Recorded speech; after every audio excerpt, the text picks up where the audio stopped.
panjenengan kalau menjadi orang yang mengajarkan Al-Quran, mengajarkan hadis Rasulullah, mengajarkan ilmu-ilmunya Rasulullah, langsung didoakan.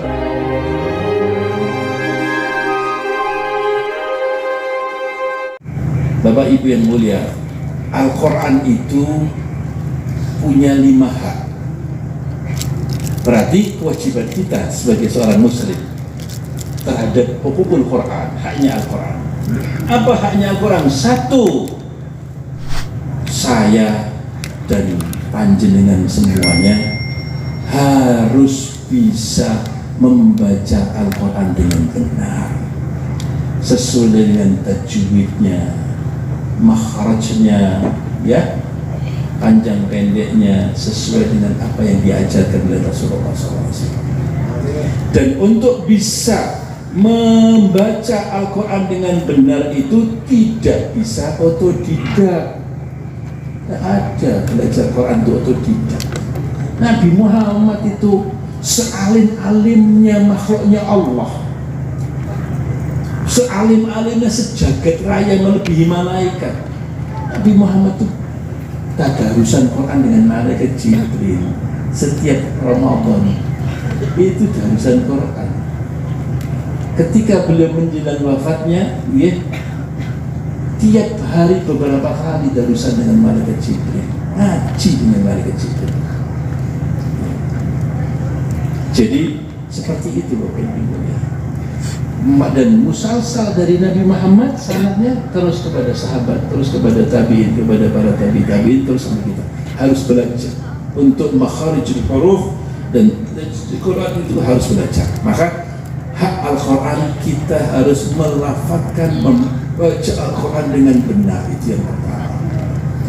Kalau kita baca Quran dengan benar, tidak benar juga sholatnya tidak sah nanti, karena salah satu arkanus shalah adalah qiraatul Fatihah. Wa al-Fatihah itu minal Quran.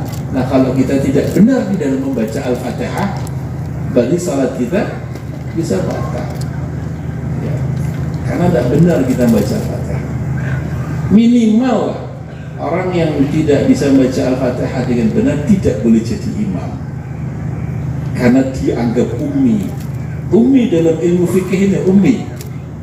Ilmu ummi di dalam ilmu fikih adalah, ya, la yuhsinu qiraatul Fatihah. Orang yang tidak bisa membaca Fatihah dengan benar adalah ummi, tidak boleh jadi imam. Bagaimana dia jadi imam yang akan menanggung makmum-makmumnya, kan? Imam itu kan termasuk menanggung bacaannya.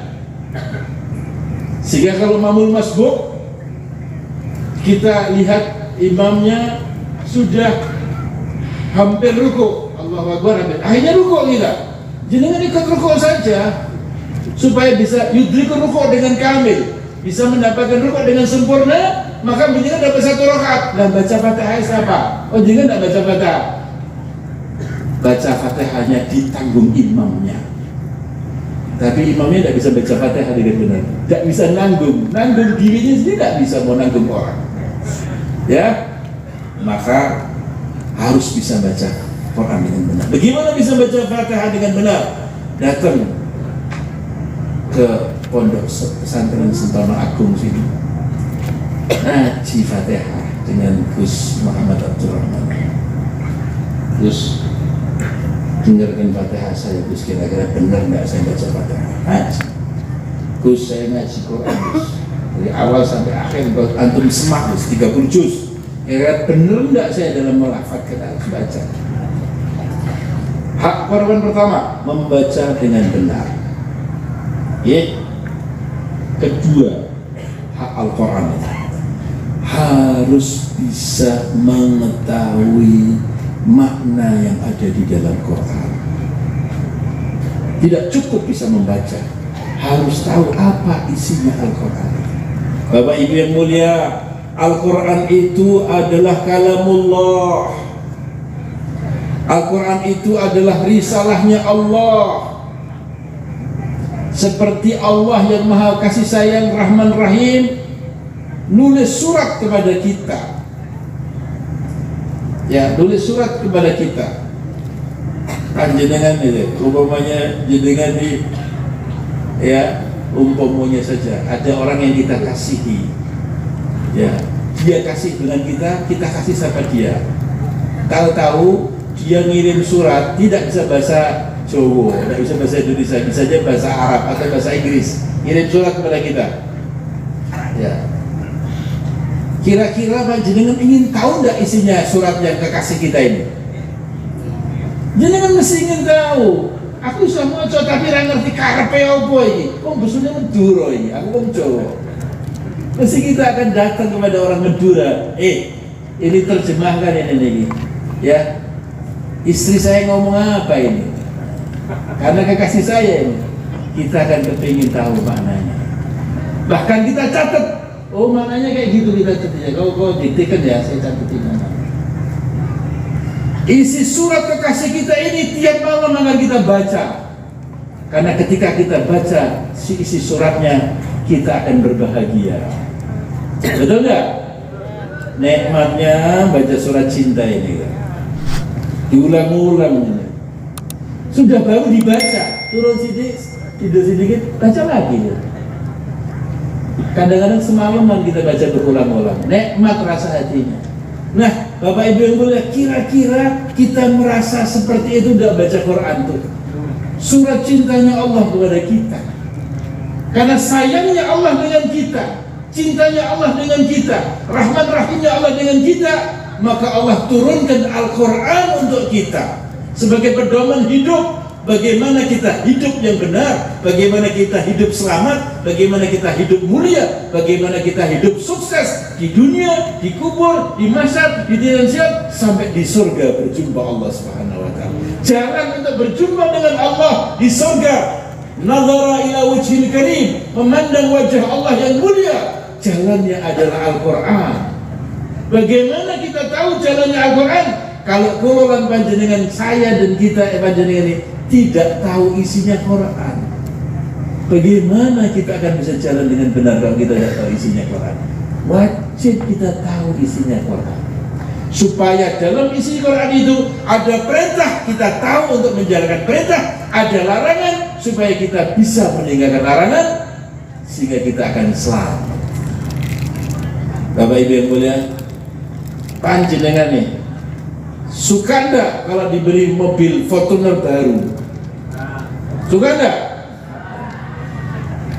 Jangankan diberi, beli aja kita mau kalau punya duit kita. Ketika kita beli mobil baru, ketika kita beli kendaraan baru, itu ada buku manualnya, ya, manual, ya, ada buku panduan, buku panduan.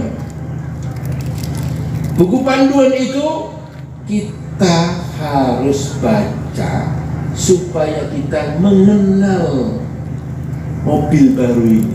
Kalau enggak, jenengan enggak paham nanti.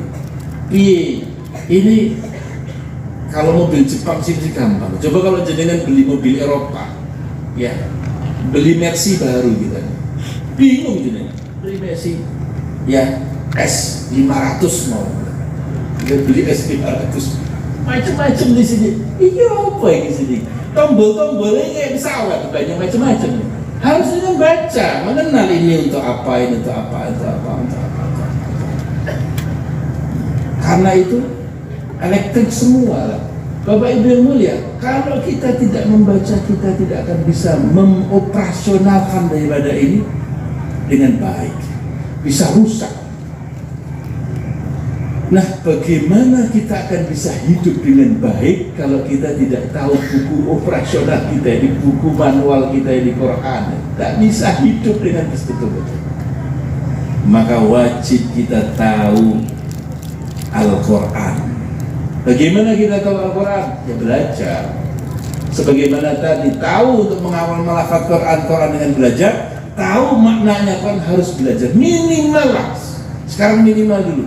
Baca terjemahan dulu lah. Saya tahu tanya bapak-bapak ibu-ibu sekalian, pernahkah kita membaca terjemahan Quran sampai khatam? Kalau baca Quran khatam sering ya? Tapi baca terjemahan sampai khatam tahu enggak? harus baca kok terjemahannya. Kan itu yang bikin pemerintah, Departemen Agama, para ulama-ulama. Insya Allah terjemahannya ya sudah lumayan mewakili lah, walaupun tidak sedalam yang tidak tafsir, tapi mewakili lah paling tidak. Saya mau tanya, kebanyakan orang Indonesia membaca Al-Quran itu langsung tahu maknanya apa tidak tahu? Kiai saja belum tentu tahu lah. Karena bahasa Quran ini bahasa tinggi, betul nggak? Ada lafaz-lafaz yang kita tidak kenal itu. Jadi saya itu kalau baca Quran, ada beberapa lafaz saya nggak tahu, saya lihat kamus. Ini saya baca tas ini apa? Oh kayak gini, oh maknanya itu gini. Banyak. Kalau itu ulama-ulama yang memang dia ahli kitab, ngerti betul-betul, dia baca Quran, dia tahu maknanya langsung. Jadi dia tahu kalau tartil wa tadabbur ya. Tapi kalau kelas-kelas ustaz harus buat terjemah atau tafsir lah paling enggak. Ya Quran ada jalan lain lah di sampingnya. Ya yang Hidul Ma'ani Su'ubah itu baca di teks Quran, sini ada jalan lain, tafsir jalan. Oh ini harus itu Pak. Semua harus kita khatamkan itu sehingga kita tahu. Nanti semakin nikmat baca Quran itu. Ya semakin nikmat kita baca Quran, sebagaimana panjenengan membaca surat cinta, tahu maknanya kan diulang-ulang akhirnya kita. Tapi kalau tidak tahu maknanya, oh apa yang kita. Jadi Bapak Ibu yang mulia, yang kedua harus tahu maknanya. Ya harus tahu maknanya. Sehingga dengan tahu maknanya tadi, kita harus tahu di dalamnya ada perintah dan di dalamnya ada larangan. Kalau perintah dilakukan, kalau larangan kita tinggalkan. Kemudian yang ketiga, hak Al-Quran kepada diri kita, ya, dihafalkan yang bisa kita hafal. Minimal kalau orang-orang awam, ya surat-surat pendek untuk sholat, ya juz amalah. Al-Fatihah harus hafal, gitu kan enggak? Al-Fatihah harus hafal, surat-surat pendek untuk hafal, agen gituan. Kemudian yang keempat, kita hak Al-Quran bagi orang yang sudah pandai membaca Quran, tahu maknanya Quran. Al-Quran ini harus diajarkan, harus diajar. Allah Rasulullah SAW bersabda, khairukum man ta'allama al-Quran wa 'allamah. Semulia-mulia kalian adalah orang yang membaca Al-Quran dan mengajarkan Al-Quran. Dipuji Rasulullah SAW. Allahumma shalli ala sayyidina Muhammad. Semulia-mulia orang di antara kalian adalah orang yang belajar Al-Quran. Jadi baru belajar saja sudah menjadi separuh kemuliaan.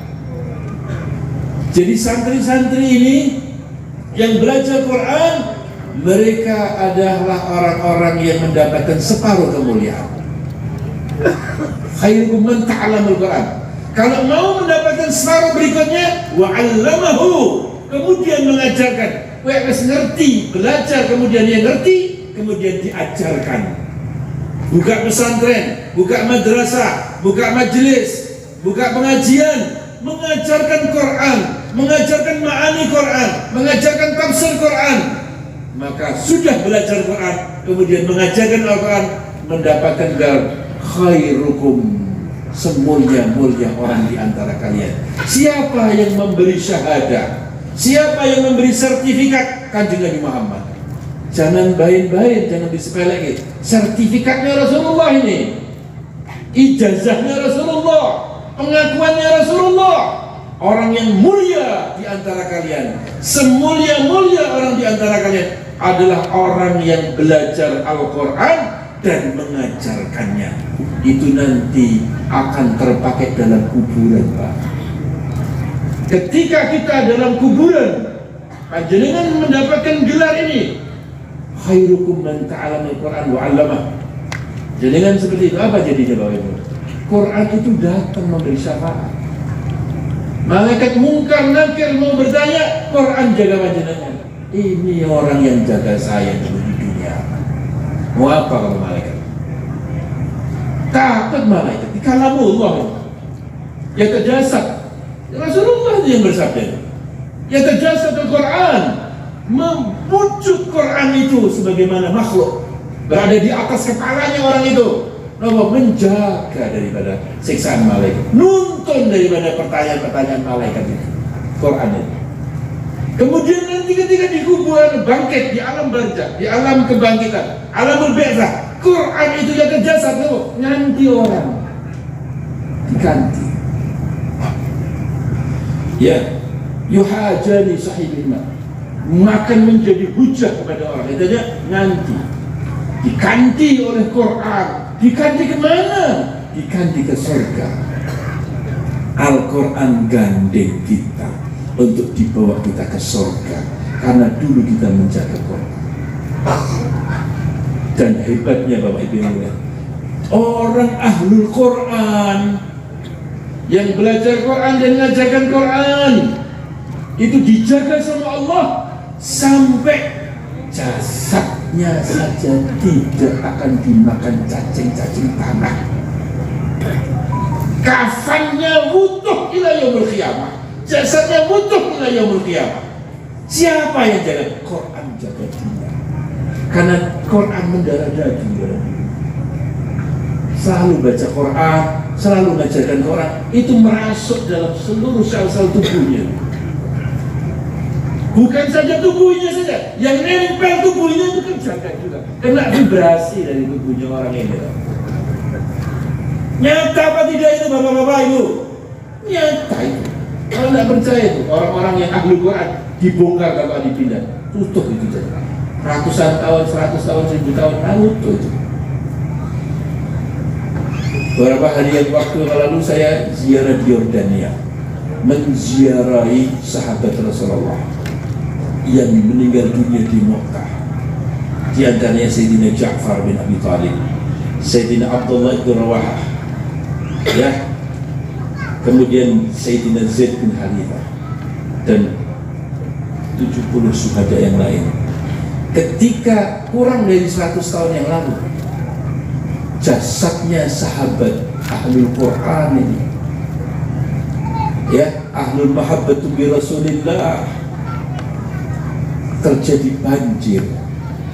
Seluruh jasadnya utuh, sudah umurnya 1400 tahun di dalam kuburan. Berumur 1400 tahun di dalam kuburan, utuh.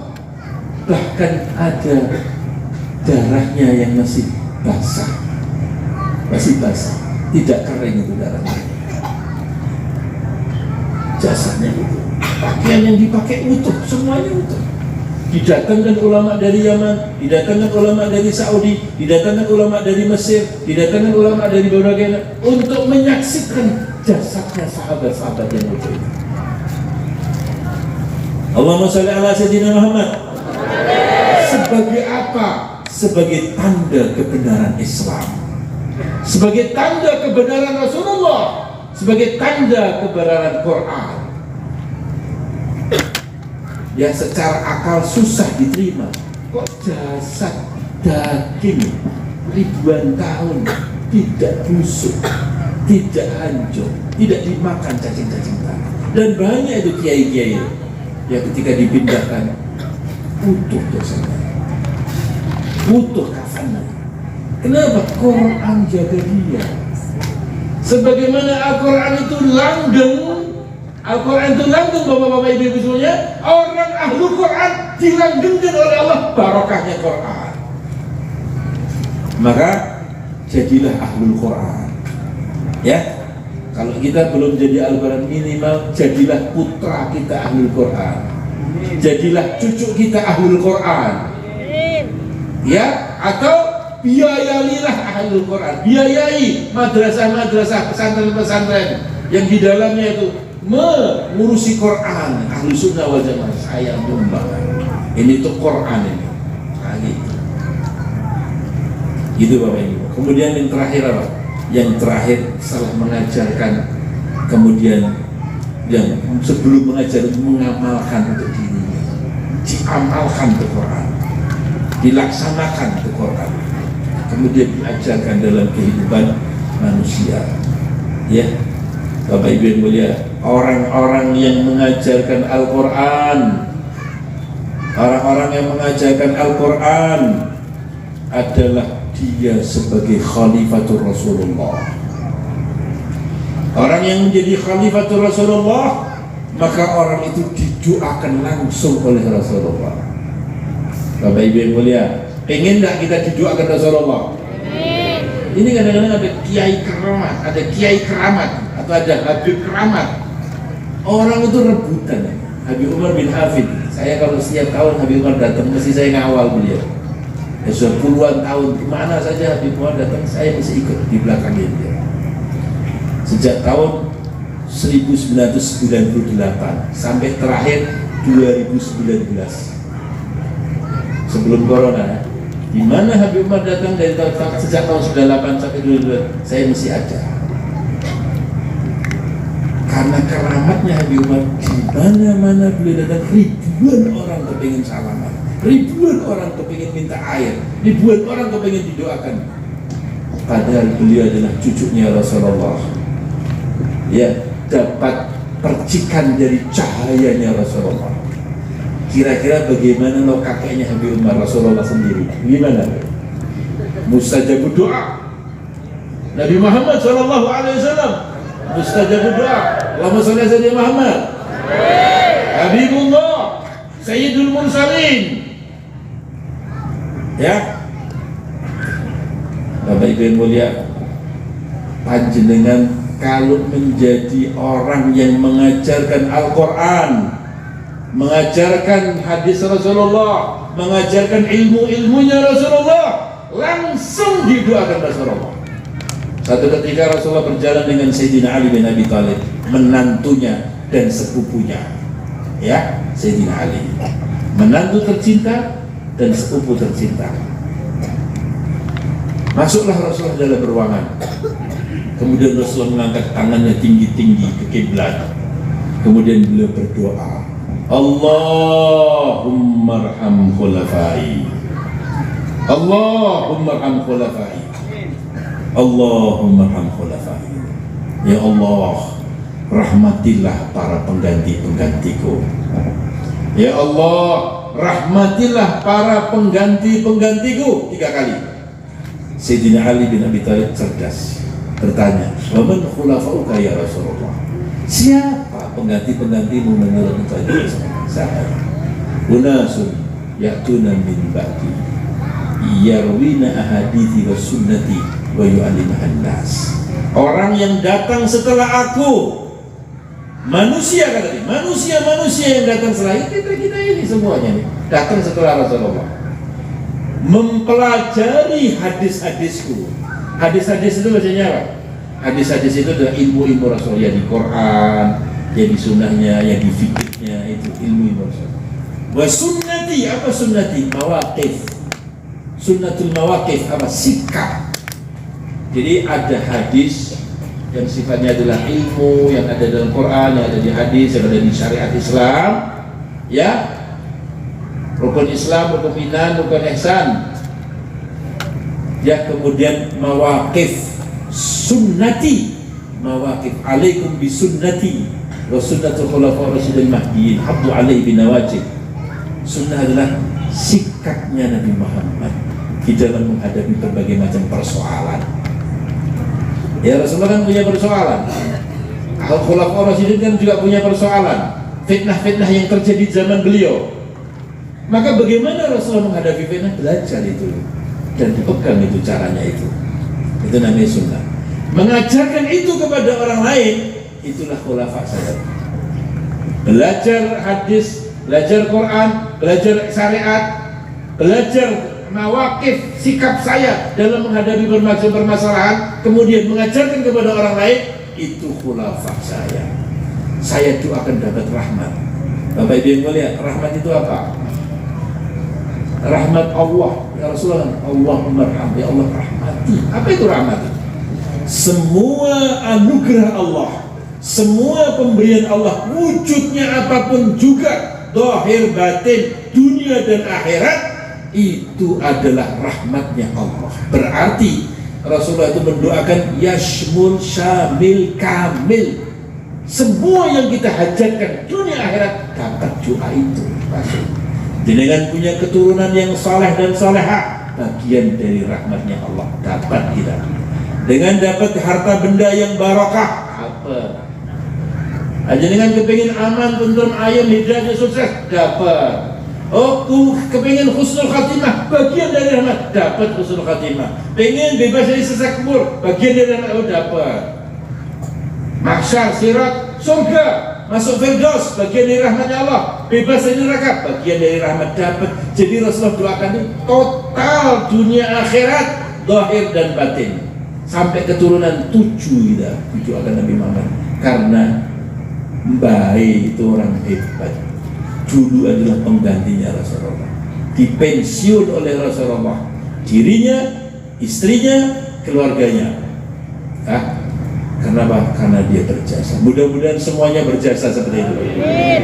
Keturunan-keturunan kita mudah-mudahan semuanya berjuang membela Rasulullah SAW, mengajarkan ilmu-ilmunya Rasulullah, mengajarkan akhlak-akhlaknya Rasulullah, mengajarkan adab-adabnya Rasulullah SAW di tengah-tengah masyarakat. Dan mudah-mudahan ya Allah ya Rahman Rahim, kita semuanya apabila kita berjumpa nanti dengan Allah diberi husnul khatimah.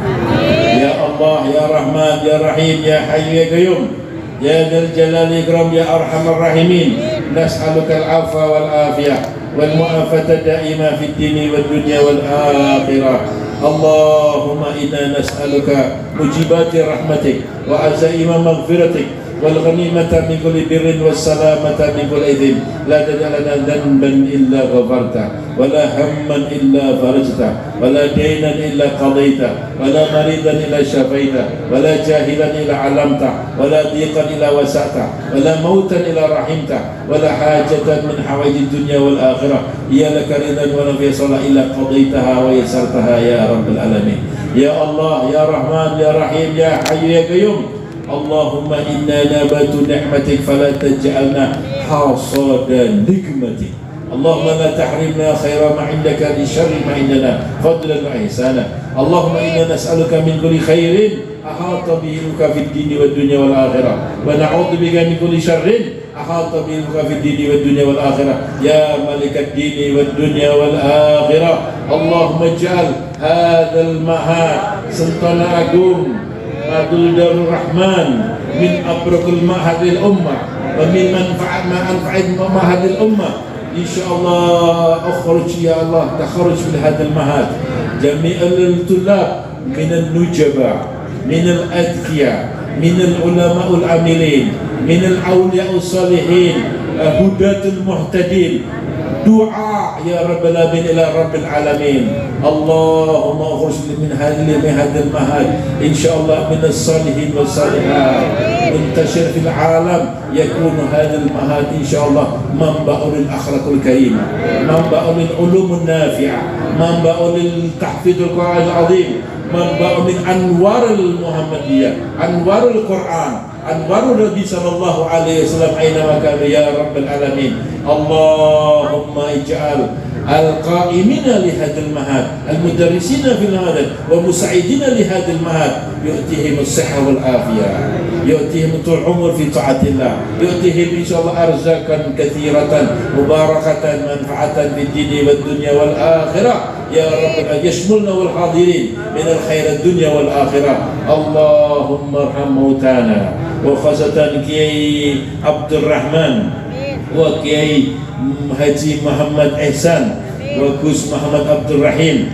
wa usulihim wa furihim wa mutasibin alaihi ajma'in bi anna Allah walidina walidikum wa utina wa atikum masyakhina wa mu'allimina bi anna Allah yaghfir lahum wa yarhamhum bi anna Allah yaghfir lahum wa yarhamhum bi anna Allah yaghfir lahum wa yarhamhum wa yu'li darajatuhum bil jannah wa yu'li darajatuhum bil jannah wa yu'li darajatuhum bil jannah wa rad alaina barakatihim wa asrarihim wa ulumihim wa nafahatihim fid dini wad dunya wal akhirah ya Rabbal Alamin. Ya Allah ya Rahman Rahim ya Hayy Qayyum wal ja'al Gus Muhammad Abdurrahman wal ahlihi wa abaihi wa ummatihi wa mutasmilai jibin bi anna Allah ja'al insyaallah yu'ti sihha wal afiyah wa akhirul batin tul umur fi ta'atillah.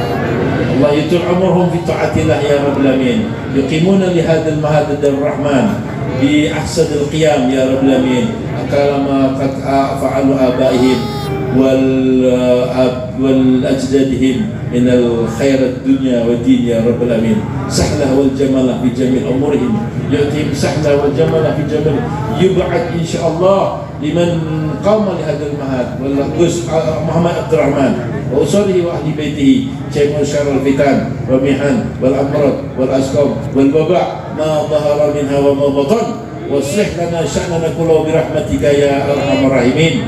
Al hadiniyah wa kullu niyatin salihah nawaina kama aslafus salihin wa ila hadrati Nabi Muhammadin sallallahu alaihi wasallam bi sirril Fatihah. A'udzu billahi minasyaitonir rajim. Amin amin ya rabbal rabbana taqabbal minna innaka antas samiul alim wa tub alaina innaka antat tawwabur rahim. Sallallahu ala sayyidina Muhammadin nabiyyi wa ala alihi wasallam walhamdulillahi rabbil alamin. Allahumma shalli ala sayyidina Muhammad.